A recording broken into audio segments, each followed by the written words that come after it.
JP Nadda তিনি 11 বছর পূর্তি উপলক্ষে যে বক্তব্য রাখেন ইউপিএ সরকারের বিরুদ্ধে, সেখানে তিনি বলেন যে এই সরকার দুর্নীতিগ্রস্ত এবং এই সরকারের বিরুদ্ধে তিনি সোচ্চার হয়েছেন।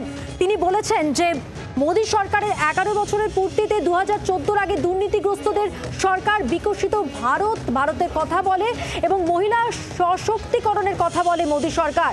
মন্তব্য করেছেন আজ সর্বভারতীয় সভাপতি জেপি নাড্ডা। কি বলেছেন শোনাবো।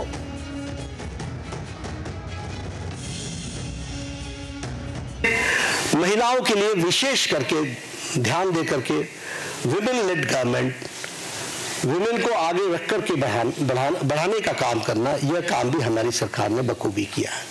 और जब हम ये वुमेन की बात करते हैं, फिर हेल्थ के सेक्टर में आप ले लीजिए, right from conception to delivery, फिर डिलीवरी के बाद vaccination, all programmes have been taken by government of India.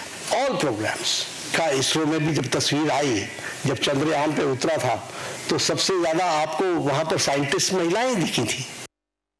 Rail budget को एसिमिलेट करना और भारत की आर्थिक जगत को एक साथ कैसे देश के लिए डेवलप किया जा सकता है, उसको करना। आप भी जानते हैं, हम भी जानते हैं कि हमारी इकोनॉमी 10th से छलांग लगा करके 5th पर पहुंच गई। और अब जो इंटरनेशनल मॉनेटरी फंड का जो अब नया डेटा आ रहा है, वो हमको 4थे स्थान पर ला रहा है और हम 4थे स्थान की तरफ हम अग्रसर हुए हैं। বাংলার আওয়াজ, বাঙালির আবেগ, জি 24 ঘন্টা।